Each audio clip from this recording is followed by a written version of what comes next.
There is a man on your street who is worth more than everyone around him, and you would never guess which one. He doesn't drive the loudest car. He doesn't wear the watch. He buys the same coffee, parks in the same spot, and waits in the same line as you. His jacket is a few years old. His phone has a crack in the corner he never bothered to fix. If you passed him on the sidewalk, your eyes would slide right over him, the way they slide over a lamppost or a parked car. And that is exactly how he wants it. Because while the whole world is busy looking rich, he is quietly busy being rich. And those are not the same thing. They have never been the same thing. This is the psychology of people who get rich quietly, the ones nobody notices until it's too late to catch up. Once you learn to recognize them, you start seeing them everywhere. The woman who runs a small business out of a plain little office and quietly owns half the block. The retired teacher with 8 figures in the market and a 15-year-old car in the driveway. They are hiding in plain sight, and they are hiding on purpose. Here is how their minds actually work. The first thing you need to understand is that they treat attention like a cost. Most people spend money to be seen. The new phone the week it comes out. The badge on the front of the car. The table by the window where strangers can watch them order. Every one of those purchases is a small bill paid to people who will forget your face by morning. The quiet ones notice this early. They realize that looking successful and being successful pull in opposite directions, because the money you spend proving it is money that can never grow for you again. So they made a trade.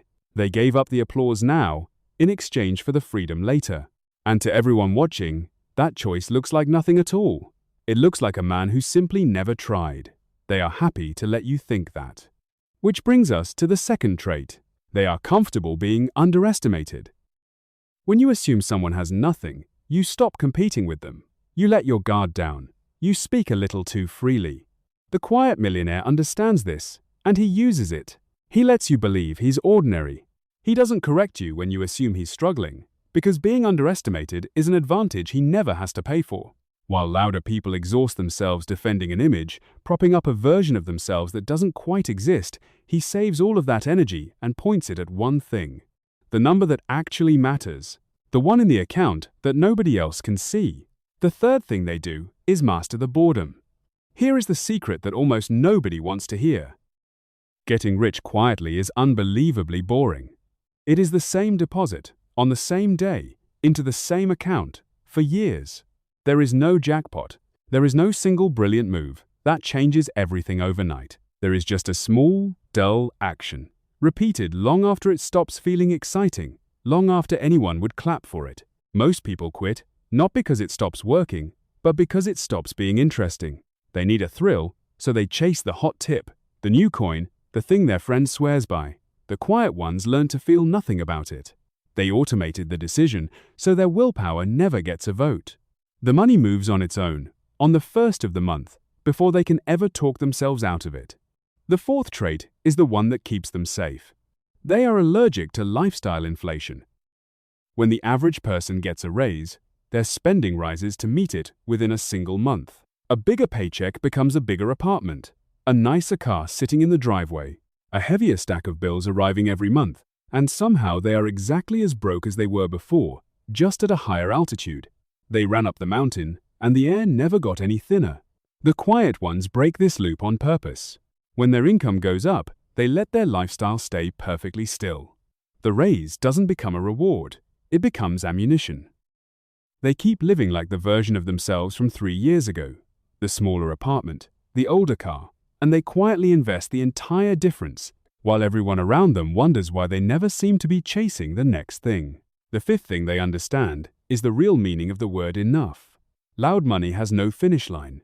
There is always a bigger house down the road, a faster car in the next lane, a richer friend to measure yourself against, so the spending never stops, no matter how high the income climbs. It is a race with no ribbon at the end, only more track. The quiet ones did something strange. They defined enough on purpose. They sat down and decided, in advance, what a good life actually costs them, in real numbers, and then they refused to let other people keep moving the line. That single decision is what frees them. Because once you know what enough is, every dollar passed it stops being a temptation and becomes a tool. The sixth trait is patience that looks like laziness. Watch a quiet investor during a crash. Everyone else is panicking, selling everything, screaming that this is the end, that the rules have changed, that it's all going to zero, and he does nothing. He doesn't check the account every hour. He doesn't move a single dollar in fear. To an outsider, it looks like he isn't even paying attention.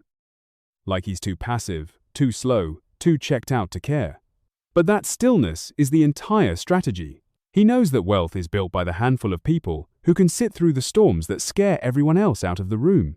The market spent the last 100 years transferring money from the impatient to the patient, and he has simply decided which side of that trade he wants to be on. Doing nothing, on purpose, while everyone screams at you to act, is the hardest skill he ever learned.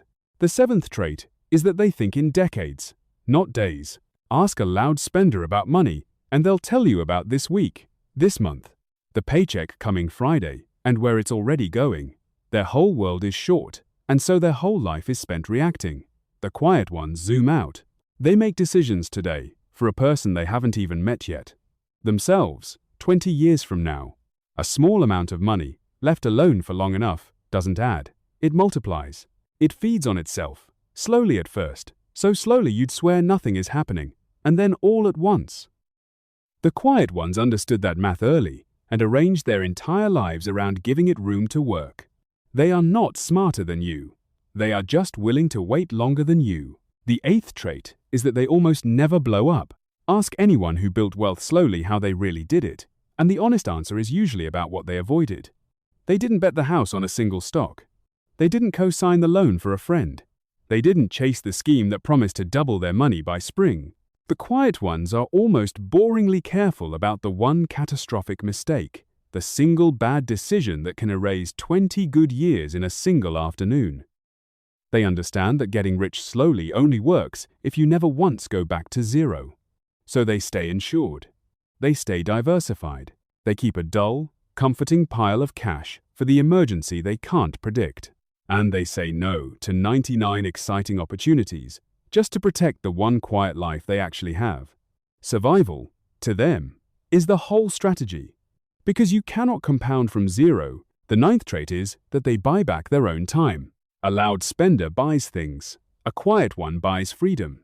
When the quiet millionaire finally has real money, he doesn't reach for a symbol, a logo, a thing to park in the driveway. He reaches for the morning he doesn't have to set an alarm.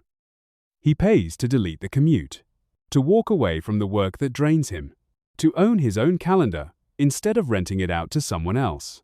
He understands that the single most expensive thing in the world is having to be somewhere you don't want to be, doing something you can't stand, for money you can't afford to refuse. So he buys his time back, one quiet decision at a time. And that purchase, the most valuable one he ever makes, never shows up anywhere a stranger could see it. The 10th trait is the loneliest one. They keep it to themselves. The quiet ones learn that the moment you announce your money, it stops being entirely yours. Suddenly, there are opinions about how you should spend it. There are favors asked and assumed.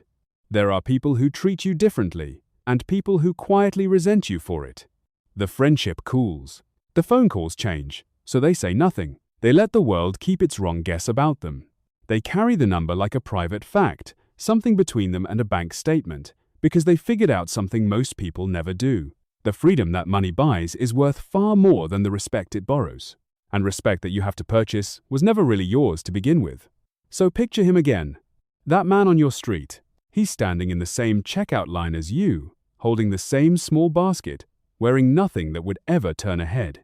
The person behind him in line has no idea they are standing behind someone who never has to work another day in his life. And that, to him, is the entire point. He didn't get here through a single lucky moment. There was no inheritance, no viral idea, no lottery ticket. He got here through 1,000 quiet ones. The raise he didn't spend, the crash he sat through without flinching, the applause he walked away from, the number he never once mentioned to anyone. Think about what that actually took. Every single month, for decades, he chose the boring option while the world begged him to do something exciting. He watched friends buy boats and post the photos. He watched co-workers lease cars they couldn't afford and call it winning. He felt the exact same pull that you feel. He just didn't act on it. Not one time was it easy. It only looked easy from the outside. which is the only place anyone ever got to see it. The loudest people in the room are almost always the ones with the most to prove and the least to show for it. The quietest are the ones who already won, a long time ago, and simply never felt the need to tell you about it. Real wealth was never loud. It was patient. It was invisible. It was built, brick by boring brick, by people who are comfortable being misjudged in a world that confuses noise with success. So the next time you feel that pull, that urge to look rich, to be seen, to prove something to people who aren't even thinking about you, remember the man on your street. And ask yourself which one you actually want to be. The person everyone assumes is wealthy, or the person who quietly is. Because in the end, the people who get rich quietly all understand the same simple thing. Wealth isn't what you show the world. It's what you keep long after the world has stopped watching.